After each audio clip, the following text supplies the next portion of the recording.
Hello and welcome to the Under the Spotlight podcast with me, Michael Dryden, and Etches Adokru. This episode is the first installment of our Managers Under the Spotlight series, brought to you by Breaking the Lines and Wyfutbol. Today, I am pleased to say we are joined by Will Furness. Will is a writer for Breaking the Lines and Spurs editor for Vavel. Will is joining us today to discuss Antonio Conte, his time at Spurs so far, whether he and Daniel Levy will continue to see eye to eye, and we'll discuss whether Antonio Conte will be a success during his tenure at Spurs. So, Will, welcome to the show. Happy New Year to you. How are you doing? Very good, thank you. Thanks for having me on. I'm excited to talk about Spurs and Conte as always, and I'm glad you didn't ask me about a month ago because it would have been a lot more depressing. But yeah, I'm actually quite excited to talk about Spurs, which is quite a sign of how he's doing.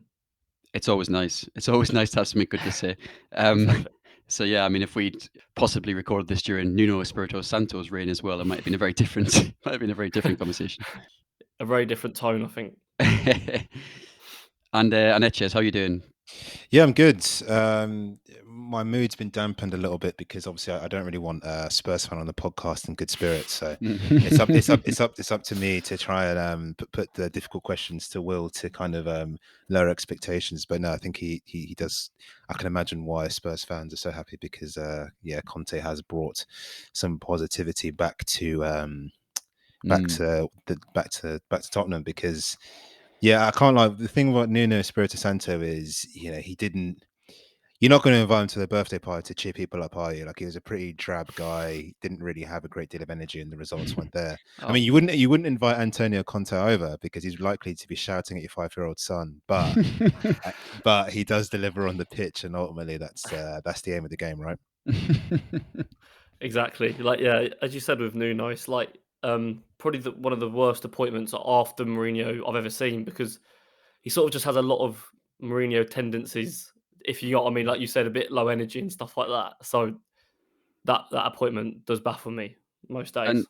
and we found out he was second choice or third choice or fourth choice or fifth choice right away, which I found was so mad. Like usually you Yeah, find these things out once they're sacked or 2 years down the line in Nuno's autobiography. It's like stunning rendition of his time at Spurs, but actually we found out on day one he was like fifth choice. and then yeah, I mean the summer was quite something from a fan's perspective. To be honest, going through, I think it was probably about 10th choice, genuinely, and even Conte was one of the managers that we approached, and that didn't go off. But yeah, I don't think it's never gonna go well when I think Nuno himself knew that he was probably about 10th choice.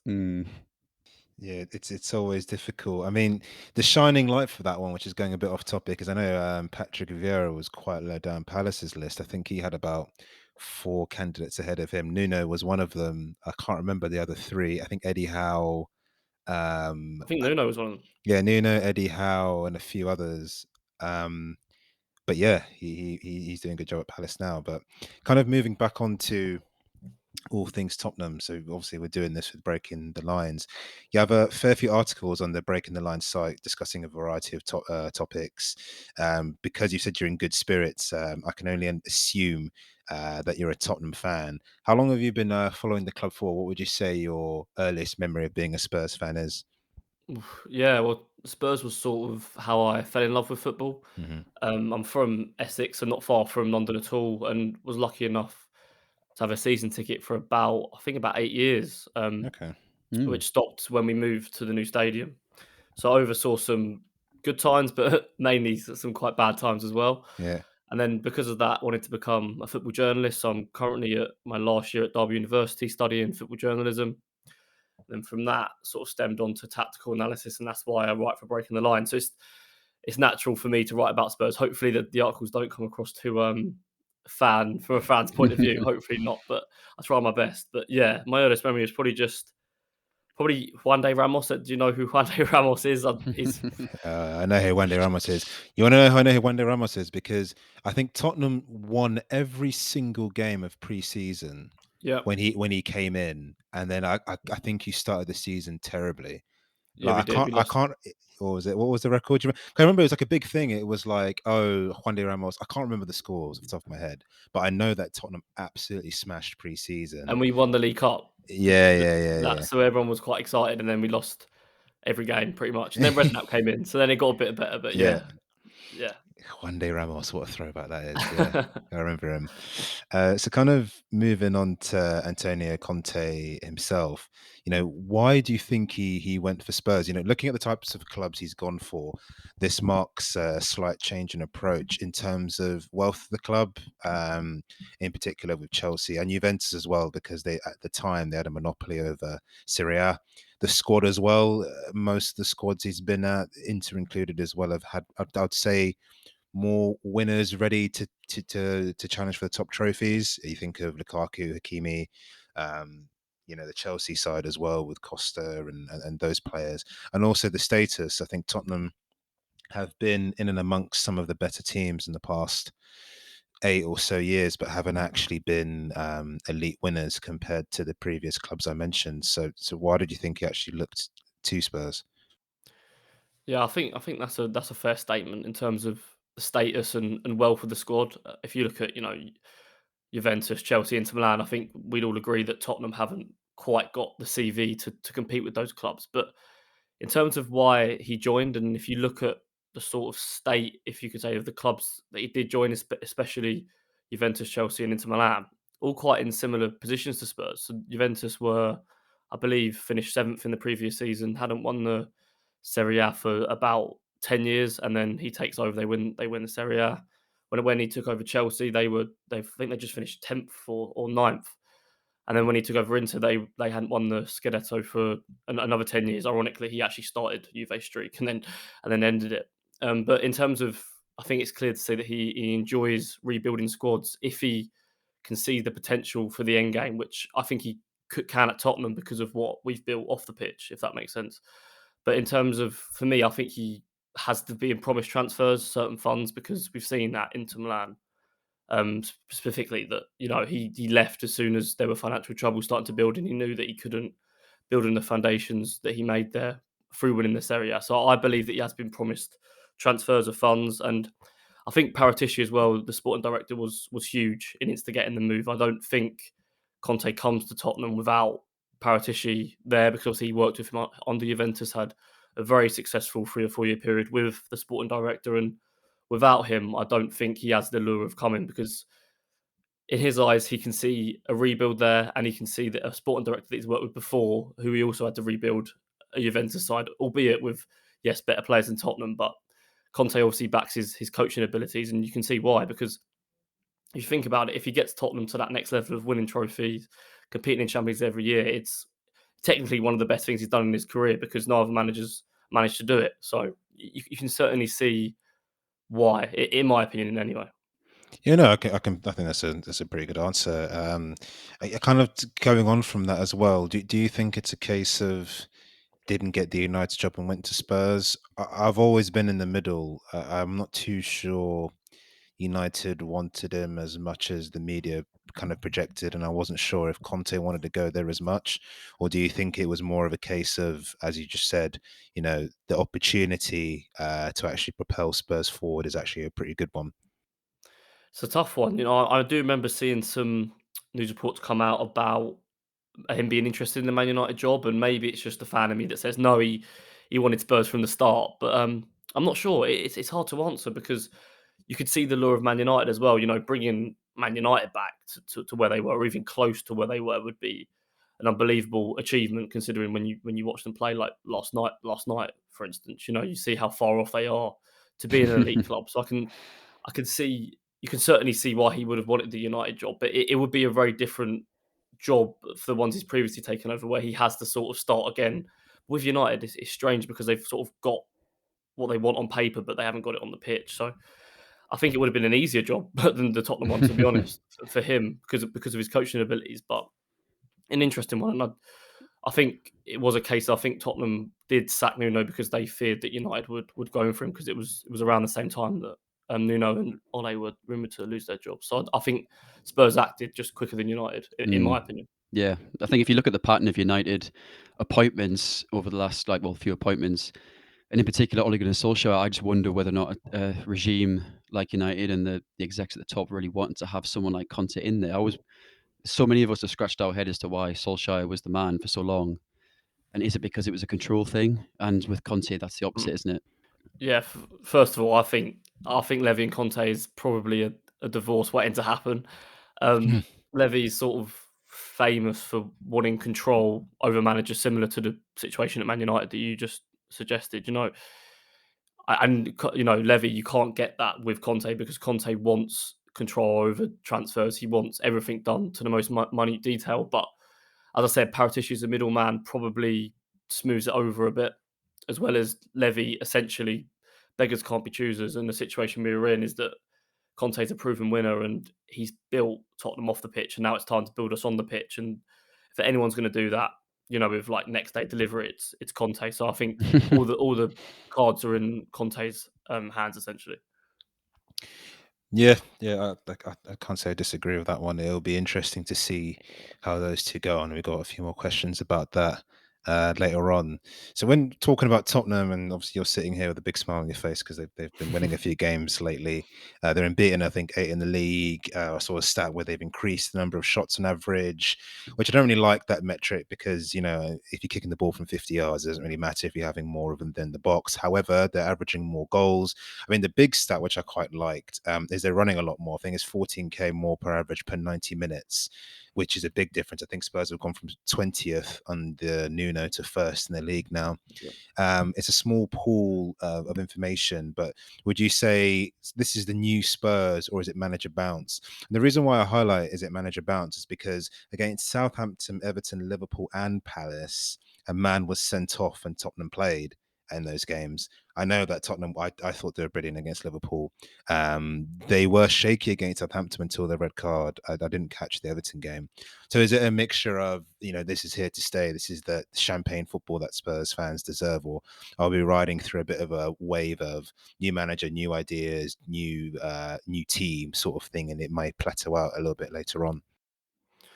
Well, you do look at the fixture list first of all, and I think that's a fair point to bring up to level the playing field a bit in terms of it has been a nice run of fixtures in the Premier League, definitely. I think we had about 5 games at home in a row. It was weird how obviously we had some called off like Burnley and Leicester, but mainly we've been at home the whole way playing teams that probably will finish in the bottom half of the table. So that is a fair point. But I think if you just watch Tottenham and watch us under Nuno, it is a completely different ball game in terms of the stats that you bring up. 2.3 points per game so far, average around 2.0 xG a game, which is a massive, vast improvement on the Conte, creating more, defending better. I think we had 10.2 or 10.3 shots under Nuno, which was the lowest in the league at the time. That's already gone up to about 12.8. And the covering ground is quite an incredible stat. I think it is important to highlight that Nuno's football, in essence, he wants us to cover as little ground as possible through off the ball work and being rigid off the ball. And then his idea is that on the ball stuff will come if you do the off the ball work. So obviously that brings context to it. But then you look at the two styles of Conte, and you can see how we're number one in the league. He demands that energy from the off, and I think it's testament to him as a coach. That we're already running the most in the league, because that's a hard thing to embed into players straight away, especially a club that for how long since Poch? 2 years since Poch, we weren't asked to do the off the ball work that we were at Poch. I remember on the Pochettino every year we were sort of first or second in terms of distance covered, and all of a sudden to transfer into a manager again after 2 years of not having that straight away to demand that sort of football, I think it's testament to him as a coach to basically coach players that aren't used to covering that sort of distance to almost get those sort of results instantly. I think that is testament to Conte as a coach, that he's already got this team running the way that he'd like. And what's scary is that he probably wants more. So I don't know, in a couple of weeks' time, we could see even more KM run. But it is impressive. The ground is what I look at as the most, as being like this Spurs team could become a true Conte team, because already you see the distances we're covering, and you look at his best Chelsea team, best Inter team, they're all covering similar sort of distances throughout the season. So as a fan, it makes you think that this sort of thing could be here to stay. I mean, as you rightly said, is if he's got a similar style at other clubs, it's good that he's managed to implement at least part of it at Tottenham. And you alluded to the fact of the good Conte teams and what they look like. We're beginning to see that version, as you rightly discussed, at Spurs. In one of your articles on BTL, you discussed about how key ball playing defenders are in Conte setups. So we're talking about David Luiz, Andrea Barzagli, Bonucci, even Skriniar's a good ball playing defender as well at previous clubs, which he kind of lacks at Tottenham. And how much of a hindrance will this be, do you think, to his style at Tottenham?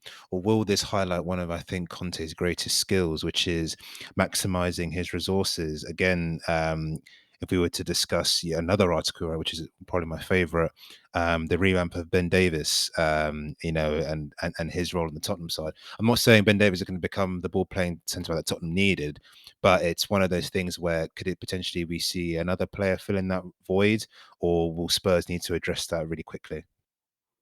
Yeah, ball playing centre backs are a huge hallmark of a Conte side. The three defenders all sort of have a role in the first phase of build up, as well as when teams do sit back. They're key in terms of their underlapping runs, balls over the top. And again, under Nuno and Mourinho, there wasn't much of an emphasis on this. Their work on the ball, the two centre backs mainly were very basic. You could see that in the opening Conte games against sort of Everton and Leeds, where we were pressed quite aggressively and the defenders sort of didn't really know what to do. They sort of naturally just hit it long to the striker, which we saw a lot of under the previous managers.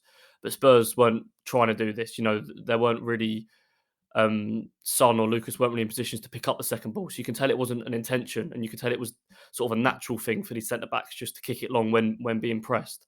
And that's why I did write that article. I did feel that Tottenham not having a natural foyer of ball playing centre backs would hinder how Conte wants to play. And I thought we'd potentially dip into the market in January or at least a maximum the summer to try and find them because Conte, as I said before, to Levy and that he will demand that.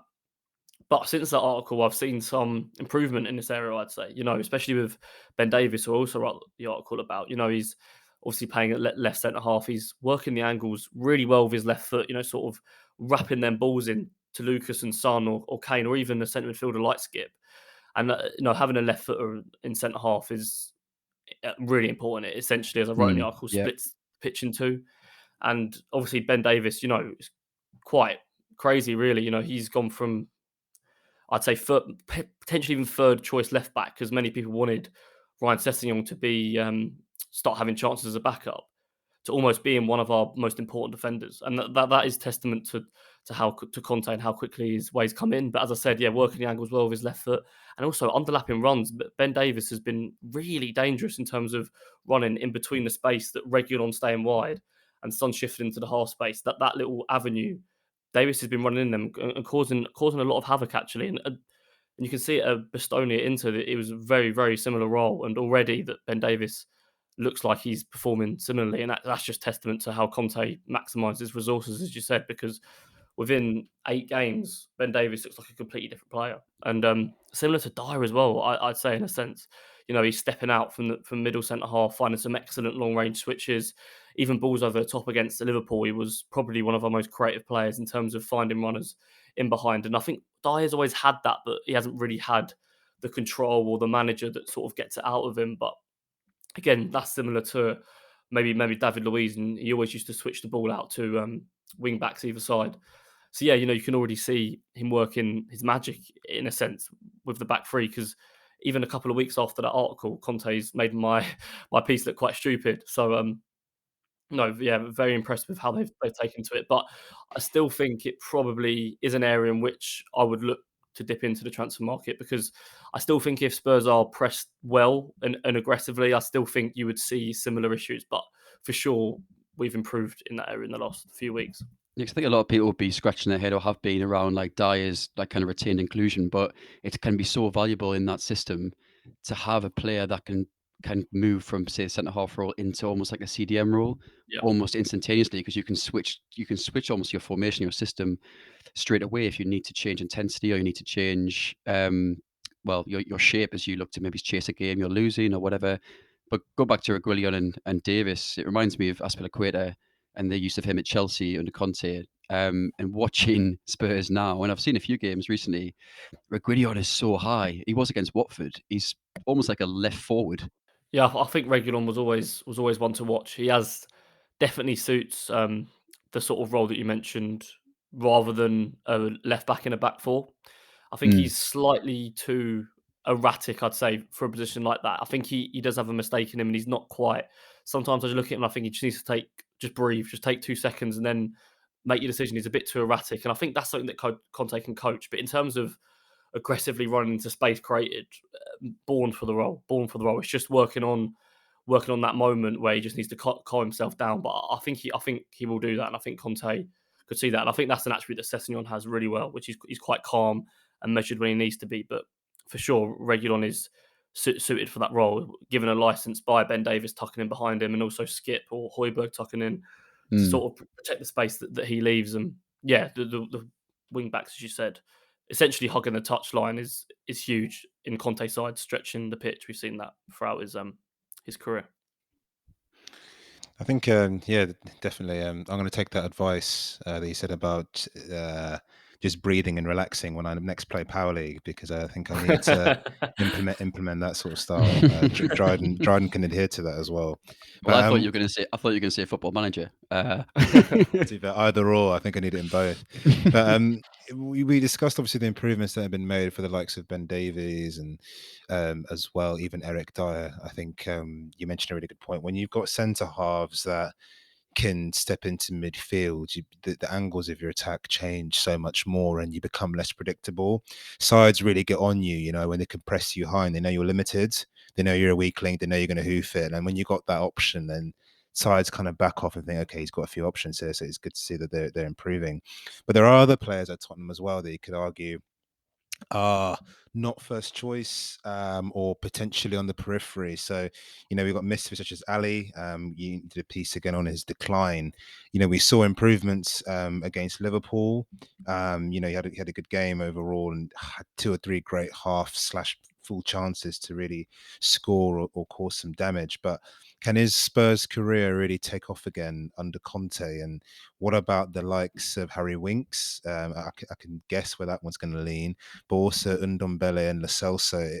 The main question is, are we expecting a real big clear out with Tottenham under Conte? Or do you think it's going to be more of a case of he will do what I think he does very well at most of his clubs, is really extracting the best out of his players and the resources that he does have? Yeah, there's always winners and losers with Conte. Every club he's been at, it's almost a guessing game now as who's he going to take to, who's going to be sold. Because as we said, he does demand these things. He demands players to be sold. He demands players to be kept. He demands just the highest from his players. And Dele Alli was sort of the first player you go to, in a sense where he was, obviously, as we know, I know it's been told 100 times, was a great player under Pochettino, and then slowly declined into now just sort of a puzzle. I struggle to see where he fits into Conte's system, because I don't know what Dele Alli is at the minute. I don't, at his best, he was a off the ball runner beyond Kane, beyond the last line of defence, and sort of a penalty box finisher, which you sort of could describe as Son's roles in the side quite loosely. Even though they're very different players, they try to do similar things off the ball. And is he going to mould into sort of a hard-working 8 in a 3-5-2 like we saw at Inter Milan? That they're the only two ways I could see him fitting into the side. But I did enjoy his performance against Liverpool for sure. I'm just not sure what Conte has in plan for him, because he's not starting every game, and in press conferences he's not suggesting that Dele is a player that he is desperate to keep at all.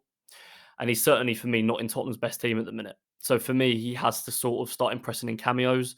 Maybe tomorrow night in the Carabao Cup is a good chance for him. And I think he's at the sort of stage of his career where he has to impress with every minute he gets, because for so long he hasn't. And I think it's for Dele for sure. It's time to start, because if he's not going to improve under Conte, I can't see where his Spurs career is going. Because one, I think Conte will be here for at least 2 years. And two, Conte's the man, isn't to improve players instantly. And if it's not Conte, then I'm not sure who it is. But in terms of other midfielders, Winks, been really impressed with Winks in the minutes he's got under Conte. Winks has always been, extremely under favour under previous managers, but he's quite a quick, high volume passer, not particularly progressive under previous managers, but really quick, tries to get the ball out of his feet, etc. Probably Spurs' best passer on it quickly. He releases the ball quicker than Højbjerg and probably Skip, although Skip is very good at getting the ball and playing it. But it's really Winks' attributes really useful in transition when you're trying to hit a team that are either pressing us high or play a high line. We saw that against Southampton the last week, although result was disappointing, and Winks probably should have had an assist in that game, which was an extraordinary assist at that, where he put the ball over the top right onto Harry Kane's right foot. And I think that sort of passing it's always been there, but it just needed that sort of coach like Conte to say, right, these are the situations which you're going to do this. This is how you're going to do this. And Conte's so good at maximising his resources that already within 2 weeks, Harry Winks looks like a better player. And he was a midfielder that no one at Spurs would have been against selling in the summer. And all of a sudden, I've seen Spurs fans everywhere call for him to be the starter with Skip now instead of Højbjerg. So again, another testament to just how quickly things can change under Conte. Fans forget they're like, people talk about goldfish and what a goldfish's memory is, 10 seconds or whatever it is. Fans forget in seconds. Like if you could probably I don't even know, you could do a lot of things as a player, but at the end of the day, if you perform on the pitch, fans forget really quickly. On a side note, we've got this issue with Lukaku. And Chelsea fans being like, I'll never forgive him again, and I'll never listen to him or whatever. If Lukaku scores 2 goals even tomorrow, they'll forget. It's just the nature of fans overall. I mean, we've got Granit Xhaka who never actually apologized for the shirt thing against Burnley. He just said the fans, rightly so, the fans were making comments about my family, so why should I? So I think I'm not surprised with Winks at all, because it's literally about your last game, or a 3 or 4 games. If you do well, then fans just forget, really. But kind of moving on to Conte and his general style, I think one of the questions I really wanted to ask someone like you on actually is, has his style adapted since his time at Chelsea? I think obviously the reason why I picked Chelsea was that's when we first saw him on English soil. Or are his principles largely the same? The reason why I asked that is because there are a lot of managers that go away, are still successful, but they come back and we see something a little bit different. We've got managers like Klopp that's adopted more of a possession style at Liverpool compared to his, what did he describe it? Techno metal football he used to play at Dortmund. Yeah, so he's changed his style. We've had Mourinho who's claimed he's changed his style over the years as well. And I wanted to know if you've noticed anything different about Conte this time, or are we largely seeing the same principles being applied? For me, what makes Conte so good is that his overall principles have stayed the same throughout his career. Even in his early Serie B days for Atalanta, you still see the same principles that you see in this Tottenham side, which I think it is quite amazing. But what is so impressive is that there's just little tweaks every time that just suit the squad that he's playing at. For Inter, example, he switched to a 3-5-2 because he knew that the partnership between Lukaku and Martinez would suit the overall team. And for instance, at Spurs, he knows that he needs Højbjerg and Skip there, so he thought he'd revert back to the 3-4-3 sort of system. And I think he thinks that will suit Lucas as well, being in that role. And it's just the overall principles stay the same. Why Conte is such a unique coach is because his teams can score from a variety of methods, and we've seen that throughout his career. They can score through direct build-up, quick passes in transition that launch really fast counter-attacks, really smart positional play in the final third that creates space for a runner like Barella at Inter Milan, and pressing when the time's right. We saw his Chelsea team who were really aggressive in pressing sort of final third of the pitch for the other team and made life really hard for them, the back line, and try to win the ball as close to the goal as possible. But the Spurs are a little bit, probably 30 yards less in terms of pressing, but are aggressive in the right moment. So overall principles are always the same. Stretch the play with the wing backs. If the opposition defence, go out, if that attracts the opposition's defence out wide, it opens up spaces for the really narrow attackers like Son and Lucas in the half spaces, who can then supply the wing backs, which makes trying to defend Conte teams a massive riddle. And that sort of stayed stayed true the whole entire time, I'd say. So yeah, principles I'd say are largely the same in terms of the bullet points, but it's just little tweaks at every single club to suit the squad he has, which makes Conte so special because he manages to maximize his resources by playing the same football, which I think is an incredible achievement. Yeah, no, it's good to kind of hear that insight in terms of the striker partnerships that you mentioned at previous clubs and what is adapted at Spurs. And yeah, that first wave when he came to Chelsea, where he got everybody playing three at the back, essentially, nearly the whole league, because he was so successful, is testament to his method and his style and how he kind of incorporates that. But one of the and follow-up question from that, which I thought you could potentially answer, is where does someone like Conte rank in terms of modern managers? I think the Prem at the moment has got its highest ever caliber of coaches at present. Talking Pep Guardiola, who is a real innovator for the Premier League, Jurgen Klopp as well. Obviously, Thomas Tuchel, again, another brilliant coach. And then, Antonio Conte, Ralf Ragnick, who's been influential in the rebirth of German football. And kind of where does Conte rank in that? Because he's one of those managers where, I don't know, he's never really in the same sort of discussion, perhaps, as some of the bigger coaches, such as Klopp and Guardiola, perhaps because of lack of continental success at all of his clubs. But where would you personally rank him, would you say, in terms of the modern era coaches? Are we talking top 3, top 5? It's very arbitrary, but he's just, I never feel Conte is in that discussion, but he's such a successful coach across multiple countries. Yeah, for me, it's hard to say an exact position, but he's one of the best modern coaches in the world for me, no doubt. I think his CV isn't as explosive maybe as a Guardiola because he leaves clubs fairly quickly. I'd say within that sort of 2-3 year period, so it's constantly like you don't really see the project. I think a lot of managers sometimes get ranked on because the longevity they've been at a club and how much they've improved it over the span of like 6 years or something like Yeah. that. Like Guardiola's done at City and Barcelona, and like Klopp did at Liverpool. But because Conte keeps leaving clubs quickly, you sort of it's weird. Well, obviously with the fans' perception, he's sort of got to start again to proving people, if you get what I mean. So yeah, maybe that's potentially why he's not put in that category. But if you do, and obviously the lack of Champions League as well, winning the Champions League puts you in a certain pedigree as a coach for me. But obviously Pep, hasn't done that with Man City yet, but he has won it before.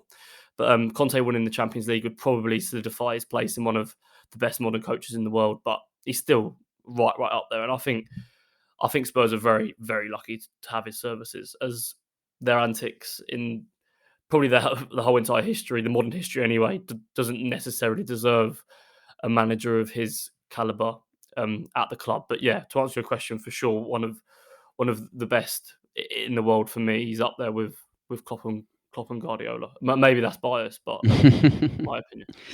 Yeah, I think it's that. I agree with that. Lack of continuity has been possibly the reason. Klopp at Liverpool currently has been there for now a number of seasons, and was at Dortmund for a number of seasons. And I think it really allows them to solidify themselves as a legend of that club, and almost to say as if we talked about earlier, about the new manager effect, which can last a couple of months or it could last a whole season. And for Conte to almost really prove himself at a club, has he got to be there for maybe more than 1 season, 2 seasons, 3 seasons? And it may also suggest, is there another reason why he keeps moving on? I mean, it's usually been due to spats, but if he doesn't feel comfortable at a club that can't provide perhaps the resources that he needs or the signings that he needs, is that a limitation of him as a coach? Which perhaps not, because we've talked about how much of an excellent coach and tactician he is. But I think you're spot on with that. I think at Chelsea he fell out with Marina Granovskia, sporting director, and was rumored to only be communicating with her via Carlo Cudicini, who's currently a coach or was a coach at the time. And I just love that image of Conte, Granovskia, and Carlo Cudicini. Probably his Peter Cech in the background with his helmet on, like watching from afar. Like then just Carlo Cudicini in the middle, just like exchanging conversation. But no, you are right. In essence, probably not about Peter Cech in the background. I doubt that happened. But in terms of Yeah, I think in terms of because he hasn't stayed at a club and had that chance to almost be a legend, I think because how managers are perceived is that how well they've done at one certain club. If you, I mean, if you look at the best managers of all time, you say it's Alex Ferguson because he did so well at Man United, or Pep Guardiola because he did so well at Barcelona, or Klopp 'cause he did so well at Liverpool, etc. Could go on, but like with Conte, you can't really say that. You can't pin him to a certain club. He's just sort of a bit of a maverick in that sense, and that's probably because of his personality, and that's the way he is. Maybe that's why he isn't put up there. But I don't know if you two agree, but I think he's one of the best in the world anyway. But it's also a fair point to suggest that maybe when he hasn't got the resources, he does feel like he can't get to the levels he wants, and maybe you could suggest that is a limitation. But then you look at the best managers in the world, and you suggest that all of them have the resources to compete at the top level. But Yeah, yeah, that's the thing. You're completely right. I mean, the way football is currently, particularly in the Premier League, like he might feel, well, I am an excellent coach. I feel I can get the best out of players, but it's futile if I am at a club that cannot compete financially at all with the rest of the league. And that's what we're talking about earlier. It's almost a ticking time bomb, as you said, with him and Levy, because he is at a club that can't compete with the best in the Premier League. And who knows? They probably will never be able to compete with the likes of City because they're owned by a yeah. state. So it's a really interesting point.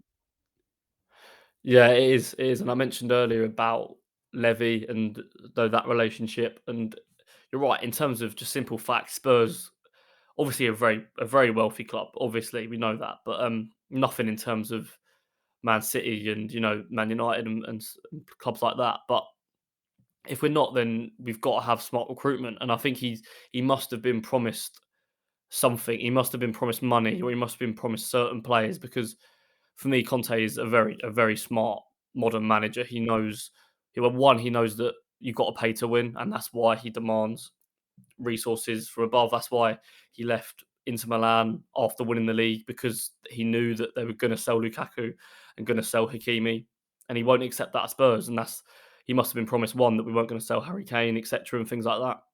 But he must have been promised more, because I just don't feel like he would have taken this job without the promise of at least something in the summer. And that excites me as a fan, because surely you think Conte wouldn't sign himself up to potentially, I think it could be a 3-year deal or maybe 2.5-year deal, without the promise of something to try and at least compete with Man City and Liverpool. But that seems so far off at the minute, even with the improvement in recent weeks. Yeah, it's an interesting one. It's one which you just don't really know how to predict. I think in terms of your point before about players and being at best ability, it's the argument of there are certain managers in the league that do brilliant jobs at the lower end of the league. Sam Allardyce, before he finally got relegated, at maximizing resources without very little. I think there are some managers as well that, even though they are elite at coaching elite minds. If you want to start teaching a high press 3-4-3 system to a Vanarama team, it's not going to be as easy as teaching Spain or teaching Bayern Munich, because the players take on tactical information a lot very differently. So I can understand why coaches like Conte say, well, if I'm not going to get the quality that someone like me deserves, it's not always necessarily a negative that they choose to leave, because it works both ways. They're almost two different types of managers, really.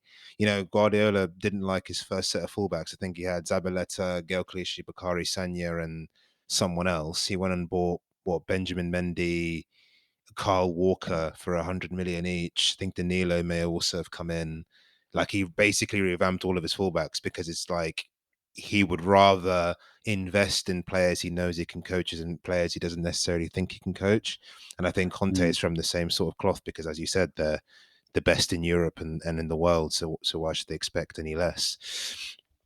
I think moving on from that point, though, you've touched on this a few times, and I think it's time to kind of highlight it, is how is this relationship going to work between Levy and Conte, for a few reasons. One, you discussed money a few times. You said, Spurs are likely to open up their wallets. But what about success? I think, Tottenham, we're talking about, they've won one League Cup in 2008. Before then, I can't remember their last trophy before that. Conte is a serial winner. And it's interesting to kind of note, what are we looking at here with Tottenham? Like, what is Levy aiming extremely high for the title, or is he caring about Champions League football? And that won't really do enough for Conte. I think the issue for those two, I don't even think it'll be about money and targets. I actually think it could be about expectation, because I don't know, unless if Conte's changed his mind, it doesn't really help his own CV if Tottenham come, let's say, fifth and fourth with no trophies in 2 years. So how do you think that relationship's going to work overall? I know you said it's going to be a divorce, but I'm trying to get you to give a bit more detail than that. Yeah, Spurs have some catching up to do in terms of expectation of an elite club. Um, you look at what success looks like for Spurs, and for me, that would be consistent Champions League football and competing for the title while winning cup trophies. That for me is success for a club of Spurs at the minute. And Conte's CV and what he wants clearly from his team is that's kind of a normal season for him. That's sort of an average season for him. Mm, Just competing at these things. So that's where you're right in the sense that if Levy and Conte are likely to have the divorce I said, it probably might be over expectation rather than money, because Spurs, as I said, have some serious catching up to do in terms of acting like a serious club. I mean, appointing Conte was a good start, but he's a serial winner.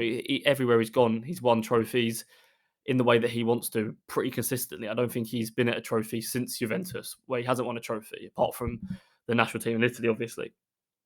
But yeah, as I said, success for us and success for him looks a lot different. But in a way, that might be where he wins in a sense. He doesn't have to do as much as he did at other clubs to please the fans. mm. Even winning the Carabao Cup would short term would be a massive success for us just to get that sort of water off the back, or if you get me. But for him, a Carabao Cup is not really much to his CV. So I don't know if Levy has the expectation of eventually winning the title. I assume he does long term, but in terms of the next 3 years, you really, even with Conte, you just can't see us competing in that sort of manner for a title. I can't personally, even with an incredible manager like Conte, and that could eventually see Conte looking at his situation and saying, "Well, I've proved that I'm a top quality coach that deserves to be winning leagues within the top 5 European ones, and I'm not doing that at Spurs." So that's where you could start to see cracks fall. But at the same time, he is I think he's on a contract till 2023, ended to the 2022-23 season. So it is quite a short term contract anyway. Maybe he's just hoping to win us a cup trophy, get us back in the Champions League, and then move on to his next venture, because we've seen that in all of his career. He's short term and go. So maybe he's looking for a similar thing here, and maybe it was just sort of the first club that came to him, and he just was desperate to get back in the game. He's spoken a few times about how he's love for football and he hates being out of a job, and maybe Spurs was sort of the first club that came begging, and he saw the short term opportunity to improve us. But I don't know if we'd ask him now, I don't know if he could tell us that we can compete for a title within the next 2 years. But it's still hard to see that, isn't it? Even with his coaching abilities. Yeah, I think the way the money is in the football at the moment, it's quite hard for these elite coaches to move around. So someone like Conte, right? The money and that you've discussed before, his expectations. There's so few clubs he can even join. Okay, if he's not in Italy, he's already done 2 clubs there. He's already done 2 clubs in England. You were then looking at Barca and Real, and if they don't want him, then where else does he go? The rest of the German clubs, aside from Bayern, I don't think could afford him. So it's one of those ones where it's like he's waiting for clubs, but when you get to that level, there's so few clubs that can even afford you, or at least give you what you want. Like, I highly doubt Conte is going to be at someone like RB Leipzig. I'd be stunned to see him at a setup like that, because of their money and the infrastructure, and they're a bit of a selling club and that sort of stuff. So yeah, you probably are right. The Spurs were in there quickly, which shows initiative after sacking Nuno, and they're in the position where they're in now, which is looking quite promising, which is obviously quite good. I think, kind of to wrap up with, is how do you actually think his tenure will go. Now it's tough for you because you're a fan, obviously. So you're going to start telling me they're going to win the league this year and the FA Cup, League, and Champions League treble next season. But it's an interesting one. I think obviously it's very hard to predict negatively as a fan of the club. But I think also with someone like Conte, it's also possible to kind of have a positive prediction. Obviously, he will leave, as all managers do. But what do you think he'll actually will achieve there? Will it be the good times for Champions League football, which I think is definitely feasible, or will it be even more than that? Do you think? No, look, I'm a realist above all, and I do think it will probably end in tears. Probably end in tears, but Conte, that's based off Conte doesn't really leave clubs smoothly. You mentioned Chelsea about the arguments, and Inter was quite cutthroat, especially after just winning the league.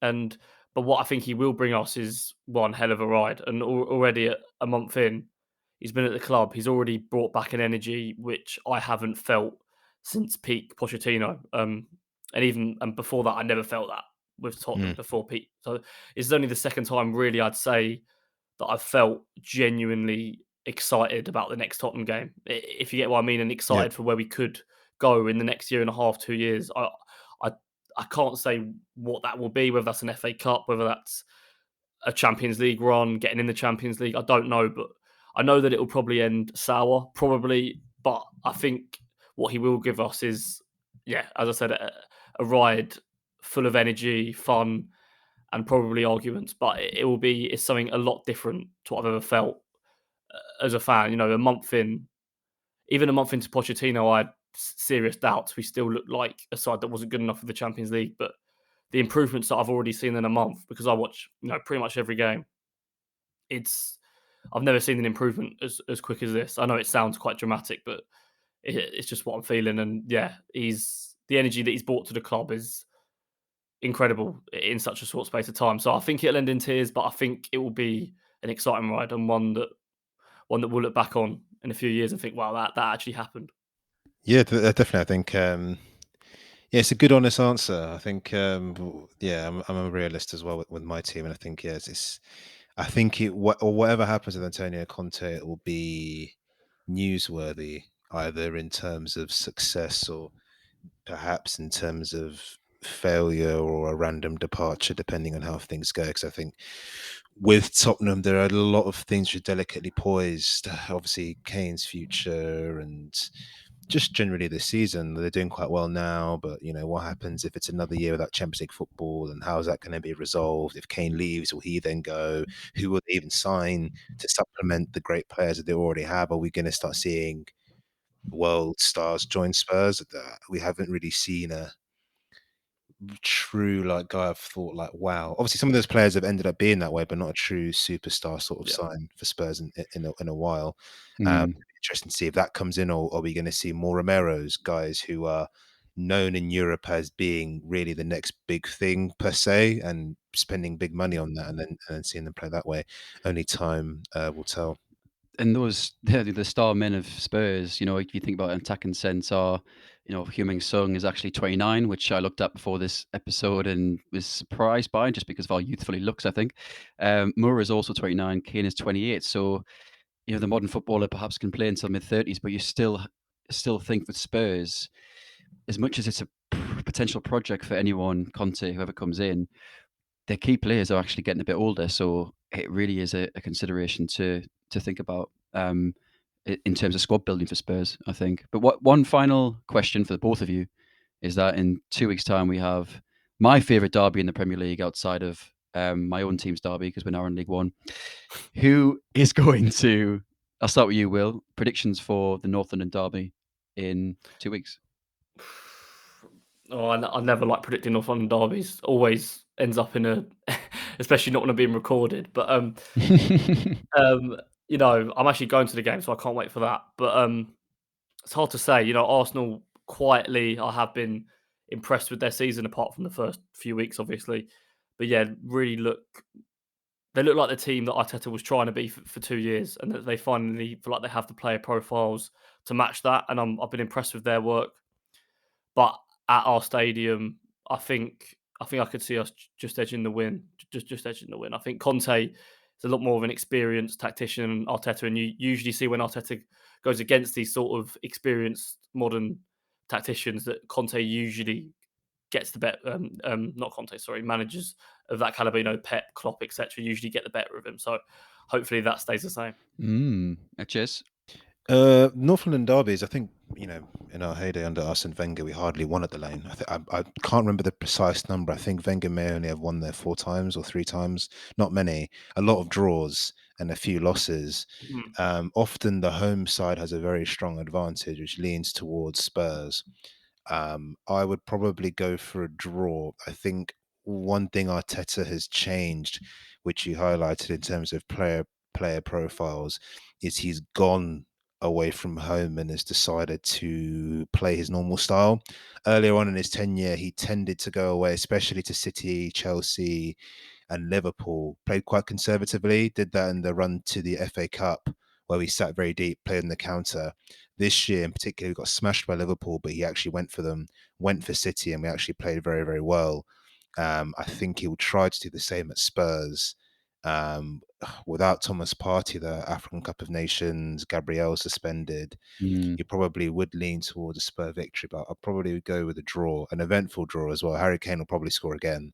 Can't stop scoring in that fixture. And same with Lacazette. I think Lacazette's got 5 and 5 against Spurs or something. So yeah, it will be interesting to see who comes out on top. But I'm going to go with 1-1, I reckon. Okay, very pragmatic. Well, I think that's all. All the time we have for today. Thank you, Will, for joining us this evening to talk about Antonio Conte and all things Tottenham Hotspur. Please check out Will's numerous articles on Breaking the Lines. He's got numerous articles on Spurs and many players within the Tottenham setup. Coming up in our Managers Under the Spotlight series, we'll also be covering Mark Robbins of Coventry City, as well as David Moyes and Bruno Lage. So please follow Breaking the Lines and Wyfutbol for all upcoming content and for all other musings. Thank you all for listening. And again, Will, thank you so much. But yeah, we'll see you all next time.